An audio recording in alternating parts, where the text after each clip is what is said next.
Hi, I'm Dr Saahb. This is the new 2023 Mercedes-Benz A-Class. In this video, I'm going to show you how to use the main features of this Mercedes-Benz A-Class A200 AMGLine Executive and the A180 AMGLine Executive hatchback. So we've got the Saloon and the hatchback. This video is perfect if you have just bought the new A-Class or if you're thinking about buying one. Don't worry, you will not need to memorize everything I say in this video because I have made a summary sheet of what features the car has. Please check out the link in the description below. If you want to learn about what is standard and what are options, please check out my video from the link below or at the top right corner of this video. Big thank you to Lucas Mercedes-Benz Wolverhampton for helping me make this video possible. First, I'm going to show you how to fuel this car. So what you'll need to do is get your key, unlock the car, and then all you'll do is open this fuel flap. And now you can just pick up the fuel cap goes into there just like that. Once you're finished,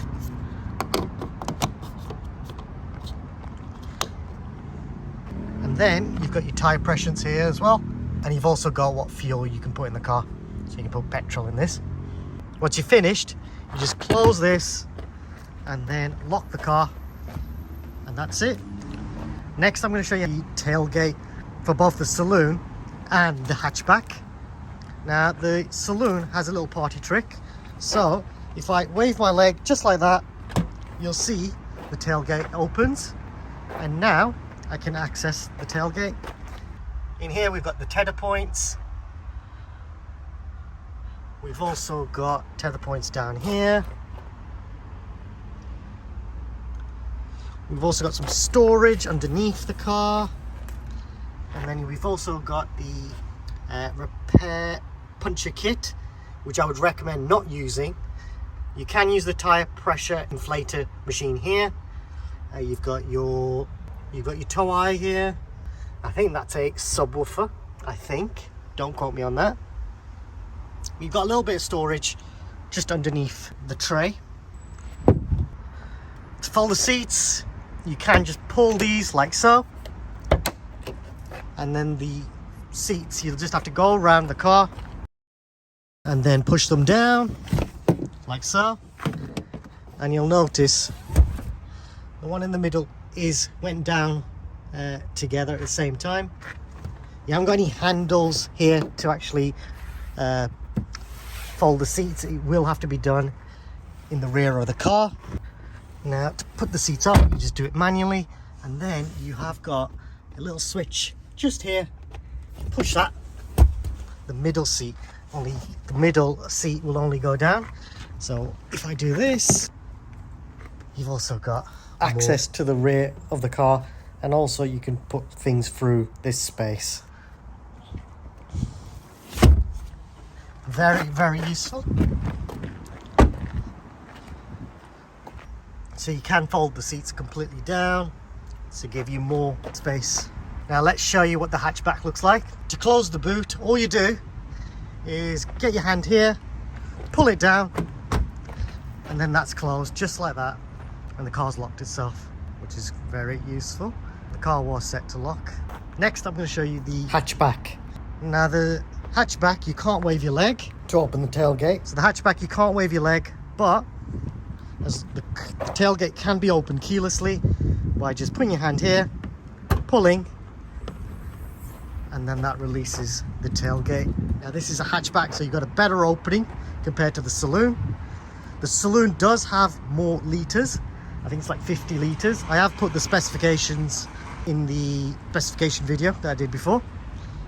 Now in here, you'll notice you've got a carry hook, and this is for any loose items in a bag. You've got them on both sides. You've also got the tether point hooks. You've also got the hooks here and down here as well, and then you've got a courtesy light as well, which is nice. If I open the bottom here, you've got some useful space. You've got your first aid box, tire inflation kit, which I would recommend not using. I will explain why you should not use this later on. And then you have also got the tire inflation kit, which is very useful to have. And then you've got some more storage under here. Now there's no switches to actually fold those seats. So in this car, you have to go inside the car to fold the seats. You've also got the parcel shelf here as well. So you can pull these off and then this just pulls off. So you've got even more space in the back here. Now let's show you what the seats look like when they fold down. So to fold the seats, you just pull this down and then you do the same on the other side as well. You've got a good amount of space inside the rear here.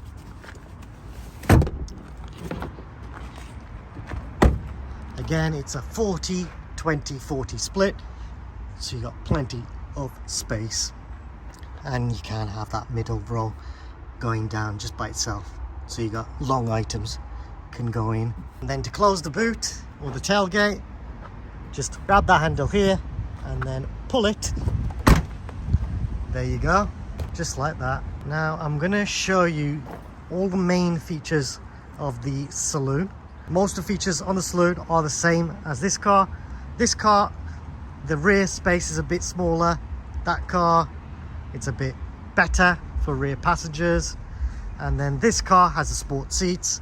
That car has a more traditional seat, but still the same kind of finish. The specification on both cars is similar. They are executive packages.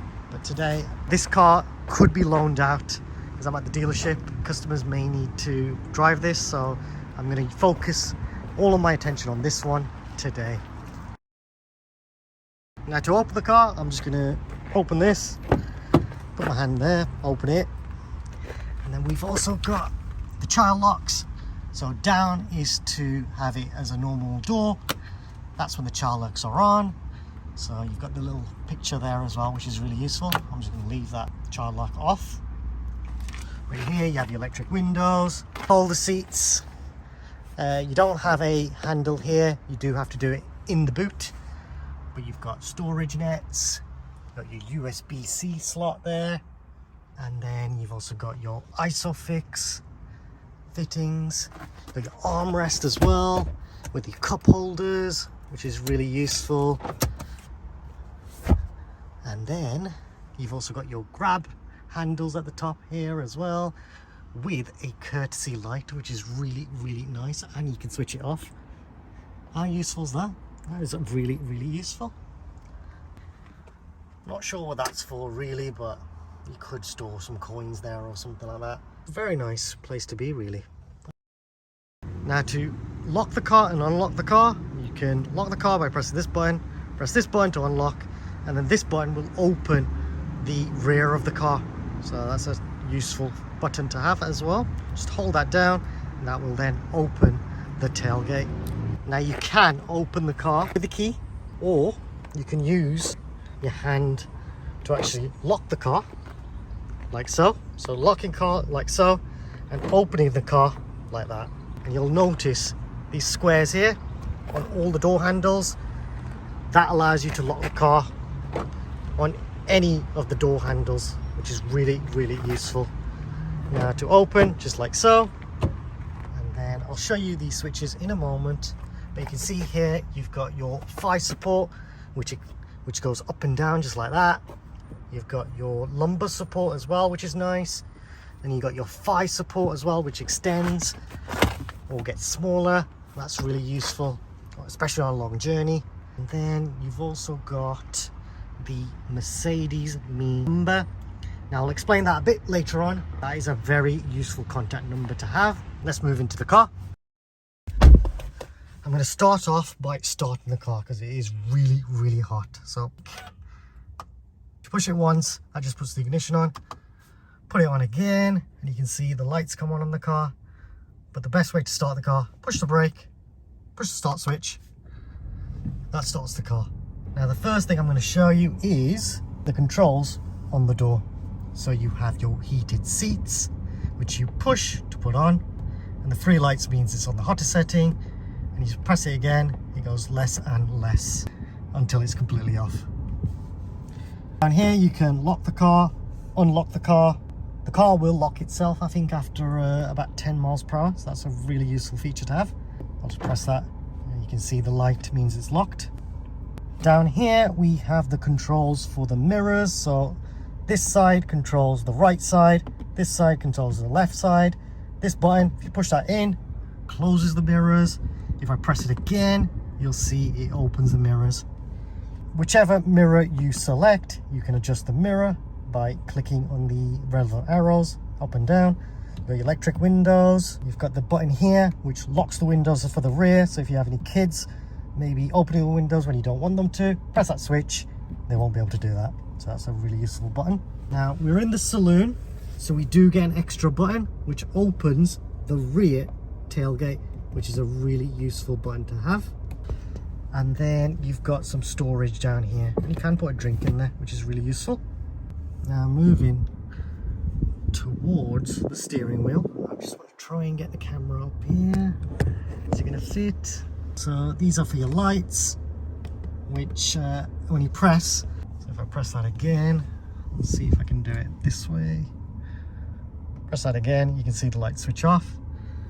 And then you've got your auto lights. Just leave it in auto, that's your best bet. So I'd recommend just leaving the lights on auto. You can put the lights on if you need to, by twisting like so, your side lights, your parking lights. And then the handbrake, I'll show you that, and I'll show you how to use the gearbox. So to use the gearbox, all you do is push the brake. You'll notice it's currently in park. If I push all the way down, the car is then put into drive. The number one is just telling you what gear it's in. And then if I push all the way up, the car is in reverse, and then you also get the reverse camera. Now if you push just slightly down, you'll notice it just puts the car into neutral. So you do have to go all the way down for drive, all the way up for reverse. You may have noticed the handbrake was released, which is very useful. Now I'll show you how to use the handbrake very shortly. I just want to quickly show you how the reverse camera works. Now here you've got your sensors for the rear. You can check a wider angle, I should say. You can see the reverse camera. If you want to switch the sensors off, you can, if they're annoying you, but I'd rather have them on. As you can see, they're on now. What does this do? That's for the self-parking, which I will do a separate video on. So please check out the A-Class playlist for that video. If I haven't done it yet, it will be done in the near future. But if I change it back to this one or this one, I'll leave it to this one. And you may notice, I can just about see that actually on the camera. It's hard to show it on camera, but there's this big line here. Do you see that little yellow gap there? That's just to highlight, that's the recommended gap to be left behind a car. And that'll give enough access for anyone walking around the car. Now, you can see the sensors are picking up now, and if I keep going further back, the sensors are going closer and closer towards the car. And really, that's the closest I want to get to. Look at that red line, it's nearly touching there. So that's a big no-no. I'm happy with that. Let's see what that looks like. You can see that's pretty tight. Let's move the car forward. Let's move the car forward a bit.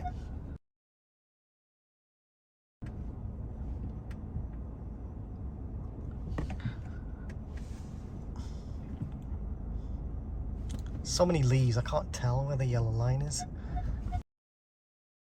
Now you can see that's just about where the yellow line was. You can see there's plenty of gap for anyone with a wheelchair or a pushchair to go around the car. So that's the recommended distance the car thinks you should leave.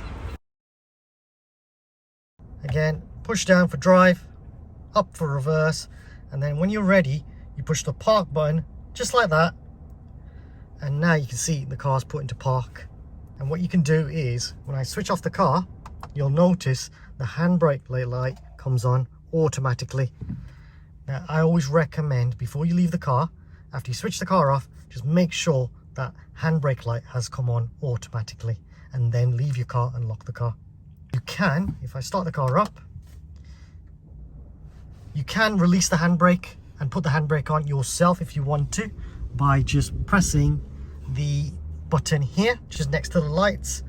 If I pull it, you'll see the handbrake light comes off, and then if I push it, you'll notice the handbrake light comes on.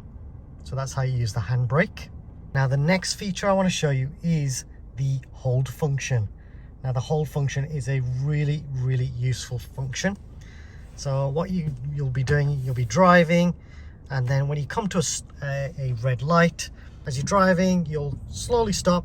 You'll then touch the brake, gently touch it, and what you're going to do is then push the brake, and then you'll notice the hold function light comes on. So there's the hold function light.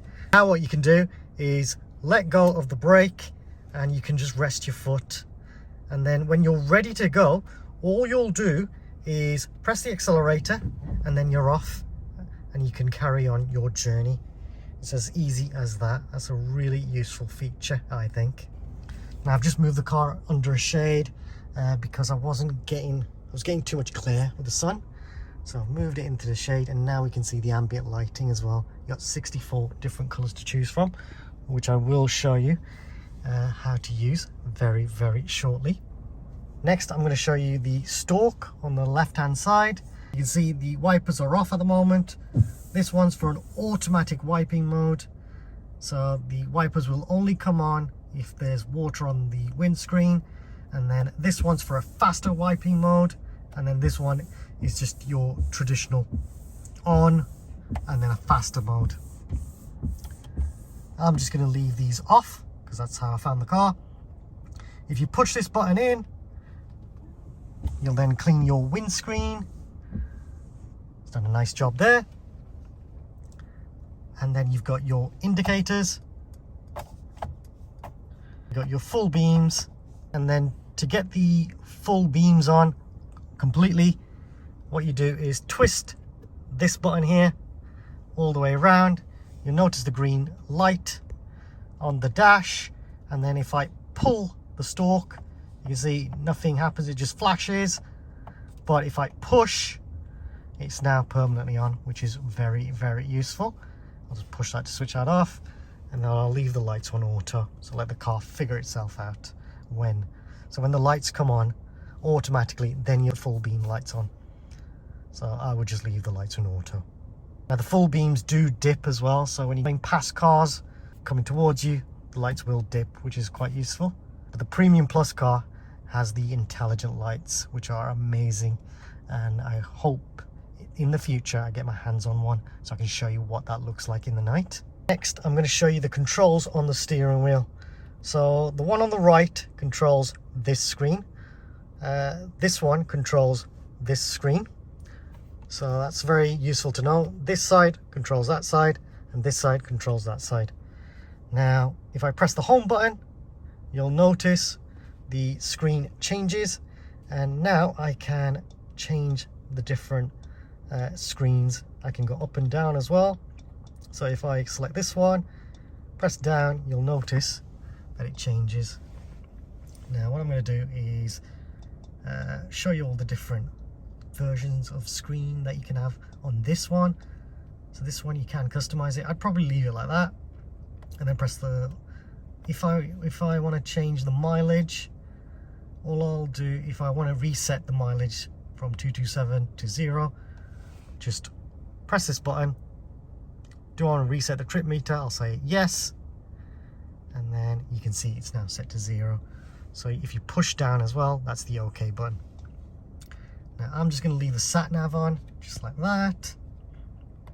And then you've also got the sport mode. Now these are fixed, but that's fine because it's got all sorts of cool features like G-force and engine data. You've also got your temperature. So down at the bottom you've got your temperature, your time, that's fixed. If I go to classic, you can see it's still there, the temperature and the time, which is nice. And then you've also got how much mileage the car has. And then if you look, you can see the little fuel petrol thing. Now the arrow to the left is pointing to the left. That means that's where my fuel cap is. That's how I feel the car, which is useful. And then the 231 is just telling you how much mileage, how much range the car's got. You've got the speed limit of the road as well, whether you're on cruise control or speed limiter, that's always going to be there. And then you can see my seat belts are off. You've got your miles per hour as well, what speed you're doing, and then you've got your kilometers as well. Kilometers are always going to be there. Legally, that has to be displayed. Now, if you're driving in Europe, that'll probably say mph, which is miles per hour. So that's always going to be there. You can't change that. That's also for your active lane keeping assist. That's always going to be there. That'll change to green to show that that's working. And then that's just as I'm saying it's off. So it's not, because we're parked, it's not being used, is it? Now, if I change it back to sport, you can see you got all of the main functions that you need still there. And then you've also got your understated. Now, this is really useful on a long journey. If you don't want like a big display on in the night time, you can use the understated mode, which is a more relaxing mode, I think. Now you can also have the screen, the sat nav, and then you can also zoom in using these arrows. So that's really cool. And then if I want to as well, you can see I can choose destinations from here as well. So my previous destinations or favorite, which is very, very useful. And then if I want to go back, I just press the back button. I can zoom in. I've got map settings as well, so I can change the map layout, which is really cool. So that's nice. I can do a 2D map layout. That's probably better.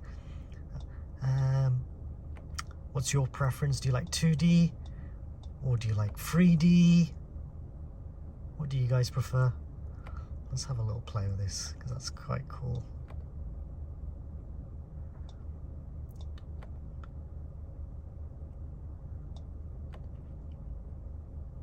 Auto zoom. Oh, so I haven't got a route set up, but that's fine. Leave it as auto zoom maybe. Yeah, I'll leave it as auto zoom.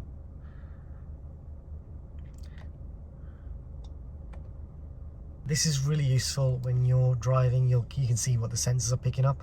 Now, if you've got the driving assistance package, then this gives you a bit more information, and I hope in the future I get my hands on one that has a driving assistance package. And then you got service as well. This tells you when your service is due, any issues with the car. If you need to top up your fluids, you'll get the warning here. You don't need to worry about opening the bonnet and checking every time. The car will prompt you. And then you've got your temperature and engine oil, and everything's okay. So it's all telling you everything's fine. And then after you've driven the car, you will also get your temperature and your PSI of what the tire pressures are, which is really, really useful. I'm going to go back to classic. I'll leave that there. Then these controls are for your cruise control, and then the speed limiter, and you can set it using these buttons here and here, or you can cancel it. I will show in a separate video how to do this, which is a very useful feature to have. I'm guessing it's going to be similar to the C-Class, because the technology in this car is very similar to a C-Class, EQS, so it should be very similar, but I will test it just to make sure, and I will record that. Moving to the left, we can control the screen on the left hand side. We can also touch the screen as well, which is really useful. I can answer calls, decline calls. I can adjust the volume here. And then you've also got the Hey Mercedes function. So if I push this, the voice system can take prompts, such as if I say, "Hey Mercedes, how can I help? Heated seats on." Seat heating is turned on. So you can see the heated seats come on. And I think that's an easier way, rather than using the controls on the screen or on the steering wheel. And then if I want to switch it off, I'll just say, "Hey Mercedes, how can I help? Heated seats off." I'm switching off the seat heating. And the heated seats are off just like that. That's the way, that's what I would prefer to use, rather than using the actual controls and touching the screen. Let me know. Do you prefer to touch the screen, or do you prefer to touch the controls, or do you prefer to just say what you want the car to do? Now I need to apologize because I realized while editing this video that it was going to be a really long video. So this is video part 1. Let me know if you would have preferred a shorter video because I might be giving too much information. Thank you for watching this video. Check out part 2 where I show you how to use the infotainment in more depth and some other really useful features. Please subscribe as it helps me out. Like the video if you've enjoyed it, and comment if you have any suggestions or questions, and I will try my best to help. Check out the A-Class playlist for more videos. Thanks for watching.